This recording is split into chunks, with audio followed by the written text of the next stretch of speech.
Hey friends, welcome to another vlog. Today I wanted to start sharing about things that are, rolling around in my head and my heart and that I don't fully know how to express yet. So it's part of what this vlog is for. A big intention I had for the start of the year for 2026 is communication. I'm learning and improving and focusing on that. And it's been feeling like a good journey, and something that I have found with communication is that I'm trying to improve on is articulating. And so kind of the context I'm coming at it now is I have all sorts of things inside of me, all sorts of ideas, and I don't even know if idea is the right word, but vibes and things that move me and inspire me.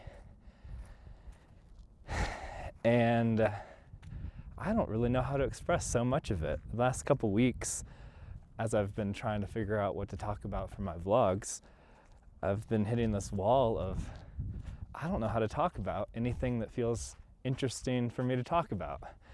And it's because I don't know what the words are for that.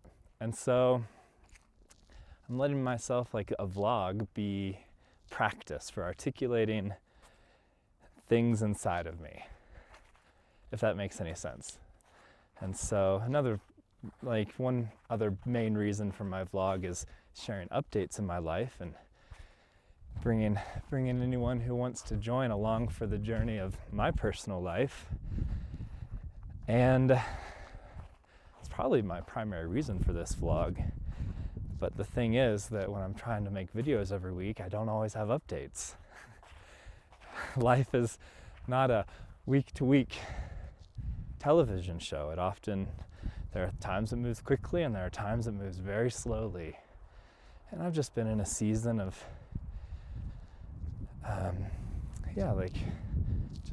there's been, by season I mean like several weeks, couple months, start of the year. The schedule that I was talking about at the beginning of this year, let's say in vlog 10 and on, is more or less my same schedule, still doing the same sorts of things, and I don't really have updates every week. And so I feel like it's time to finally start diving into articulating. And so I sort of see it like this vlog is stage one, is the rough draft of my practice of articulation. And I would say next level of articulation would be something like a Toastmaster speech, being able to speak in a more structured, intentional, laid out way where I know what I'm going to say and I'm not just riffing it. And maybe in these vlogs I often go on loops or tangents or all sorts of directions. And so working on not saying and so much as well. So that would be the next layer, being able to present it in a much more clear, laid out, intentional way, like a Toastmaster speech, like what I have shared several weeks ago. And I actually need more ideas for future speeches, and so I think that these vlogs, as I talk about things on my heart and in my head, can be a way to discover things that I could structure more in more clear and intentional articulation. And I'd say the most articulate would be an essay, right? Writing something where the writing needs so much structure and layout. And so I would say, and maybe I'll try writing on Substack or something at some point if I can get to any ideas or things that I really can get to a point where I'm highly articulate and highly structured with. So just giving myself full permission to explore ideas in an unstructured, raw, unfiltered way that, who knows where it's really going to go. And I almost said "and so," but I didn't. As I've been considering ideas that are moving through my heart and head, and things that I feel that I want to share, and I feel like I want to even clarify more for myself and explore more within myself, I really haven't known where to start. And so for today, where I'm going to start is I want to talk about romance.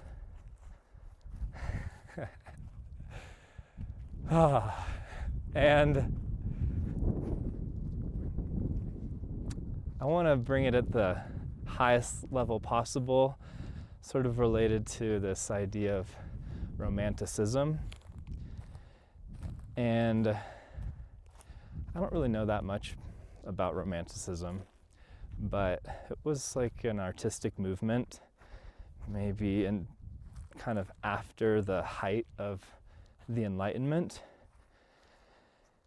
And based on how I perceive it, it was a response to how logical and how mechanized and how rational so many of the thoughts and philosophies in our art came out of the Enlightenment. And so romanticism would be a movement away from this industrial Enlightenment into refocusing in on the rawness of life and an expansiveness, intense passion and emotion, the things of the human experience that are not grounded in enlightenment rationalization and enlightenment logic. You know, that all has its place. I'm grateful for all of the tools and technologies and things that came out of Western Enlightenment. But I feel like, for me, I want to live in a life that is so much more romantic. And I perceive our current world as profoundly lacking in romance, profoundly lacking in over-the-top life that feels old or feels distant. Our world of systems and of technology, of politics and economy and science, and then grounding it in getting a job and working and setting up for retirement, and nothing wrong with these things, but it's never what my child self longed for in life. And I feel like the best way to ground this is into how we perceived life as a child, where it just feels so large and expansive, and we had dreams and goals, and there was a simplicity to things and those things all tend to fall away because of the reality of the world, because of this world we find ourselves in. And the childlike romance for life fades away. So I've talked about it before. When at the youngest level, when I can imagine it, my first passion was for space. And I wanted to be an astronaut. And also, interestingly enough, that my other option was being a diver. And so those things were very symbolically intertwined. And I loved the aesthetics of space. I had glow-in-the-dark stars and model planets and on my ceiling, and space comforter, and spaceships were like some of my favorite toys. And I wanted to be an astronaut. And like I've mentioned before, that longing to be an astronaut sort of faded, I almost feel like on its own. I don't remember any moment. It just faded away as I realized that being an astronaut in our world is not what I wanted. And what I really wanted was to explore. And so being an astronaut, exploring the stars, exploring the heights, being a diver, exploring the depths, the waters above and the waters below. And to discover new things and encounter new lands and just traverse the mystery.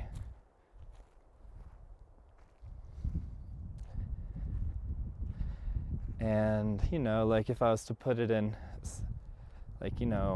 being an astronaut in our world is not being in Star Trek where you're venturing from planet to planet, having adventures. It's definitely not the same thing. Ooh, I just came across a really amazing deposit of quartz, and I'm going to share it because I think it's awesome. Can everybody see that? There's this quartz everywhere. Very awesome.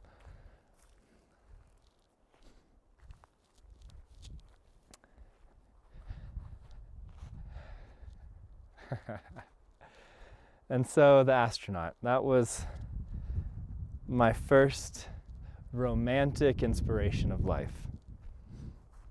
And I really also feel like the explorer in the romantic ideal is finding and discovering and uncovering things to be able to bring back. In the archetype of the hero's journey, the hero doesn't just venture out into the unknown. The ultimate arc is they return home with something new, something that wasn't present before. And so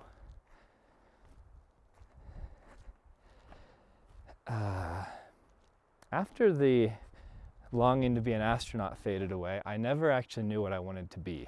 There was nothing in this world that pulled on my heart.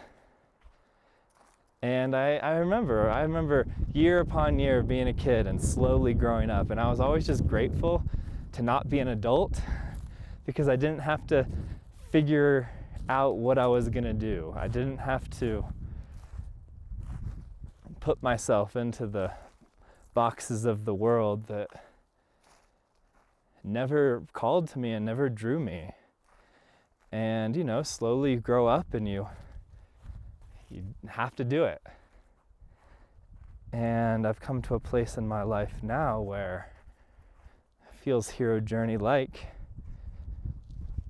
where I feel like I'm truly able to reclaim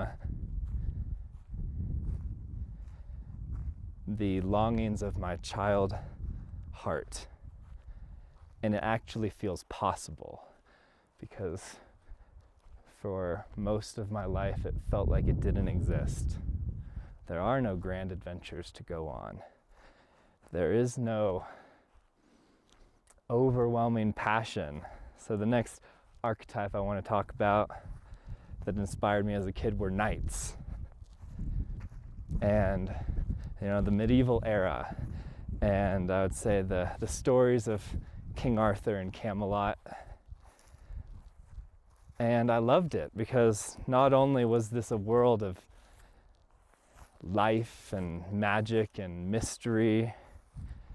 But I feel like the night is one of the most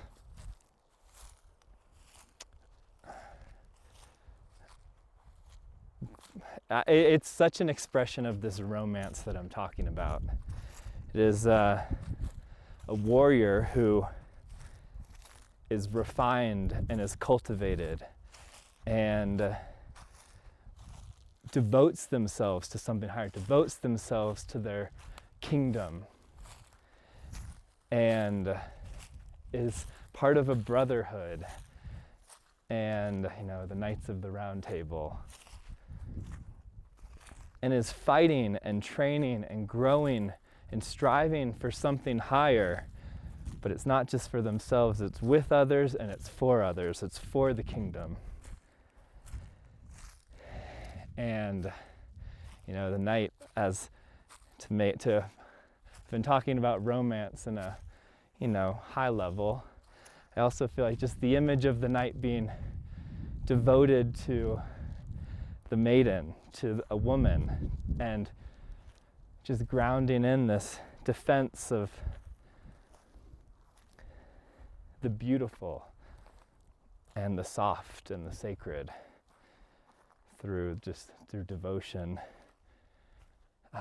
to a woman and their community, their kingdom. And so the knight, a huge expression of romance, and that was one of my favorite things to play as a kid. Go outside, I would love to build an imaginary kingdom and be a knight in it. And so then another archetype, another story that has inspired me romantically has been pirates. And I'd like to, the pirate that truly moves my heart is, it's like in One Piece. If anybody, for anyone who doesn't know, One Piece is a comic, a manga from Japan, and it's actually the biggest comic in the entire world. And it's bigger than any American comics. And the pirates in One Piece, let's say the main characters, are, I guess what I would call virtuous pirates. They are pirates that live in an oppressive world, that they choose to more or less ignore the rules of the world, the so-called rules, and to follow their own heart and their own dream,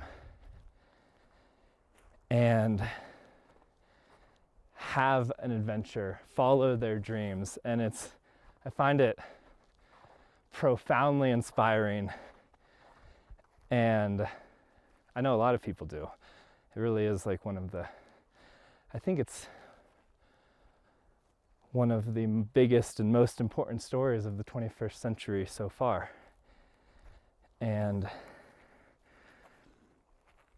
so the pirates, the sailing on the ships from island to island, searching for treasure and living free. And I find it so beautiful, and I find it really important in our world today.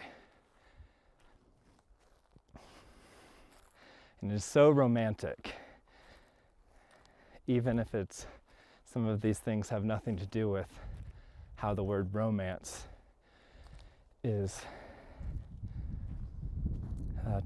normally used.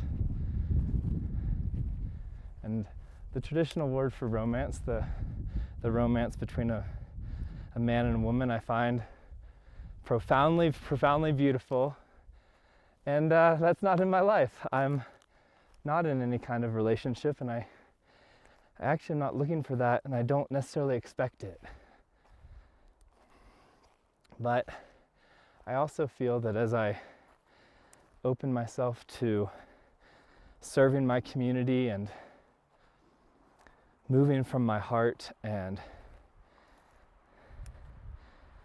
allowing myself to be romantic in the way that I'm talking about, it all integrates.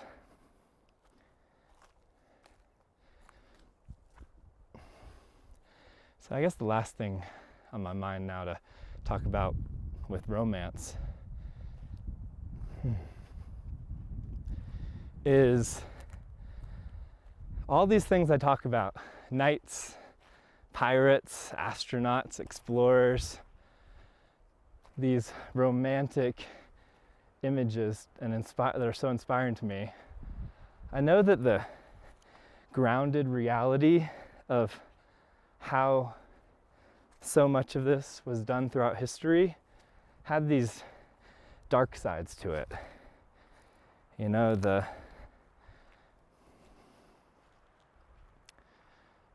exploration, or pirates are a good example. We mostly think of pirates as, pillaging and as bad guys, and they can be bad guys when you choose to live by your own way rather than the ways the world tells you to live. Pirates can be tremendously destructive and evil, but it doesn't have to be that way. And that's the same with, knights and the explorers. I know that they were not all the most virtuous people, and I know that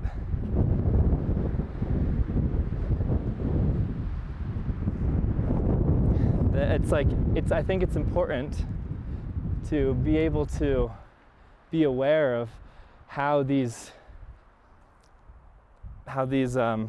romantic ideas are not always grounded and embodied in the most virtuous ways.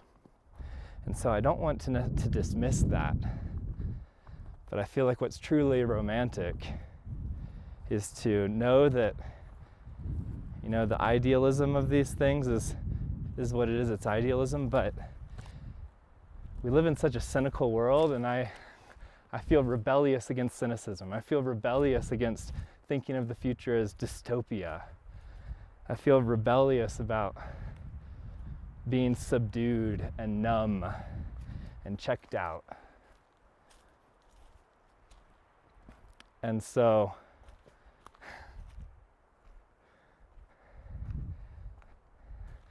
I feel rebellious about living a life that is not what I'm called to. And I feel called to in a direction that there's no good examples in this world.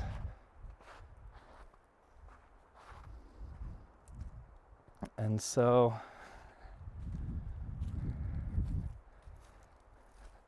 I have been considering romance a lot lately, and the grounded things I'm doing in my life, I'm moving it through that lens, and it's actually quite simple. Serving one's community, and something I'm trying to do, is something that so many people do, that is very common. So many people serve their communities, and that's amazing. And it's already happening. And I guess part of what I'm talking about is just bringing an energy and a playfulness and a childlikeness and more life and passion and energy into that which is already here, and an optimism.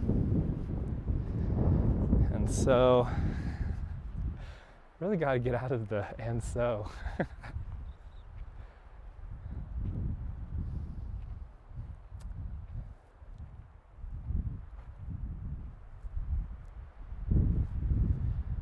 I intend to talk more about this journey of romance and all of these stories and images and archetypes that I've talked about of astronauts and explorers and pirates and knights. I want to talk more about. And there's one story that feels very... The place in all of this that feels the most sensitive is the story of Don Quixote. And Don Quixote was a story written right after sort of the Middle Ages, almost kind of emerging in the Enlightenment, and it's essentially a satire of the chivalry of the knights. And Don Quixote is essentially living in a fantasy world. He's mad,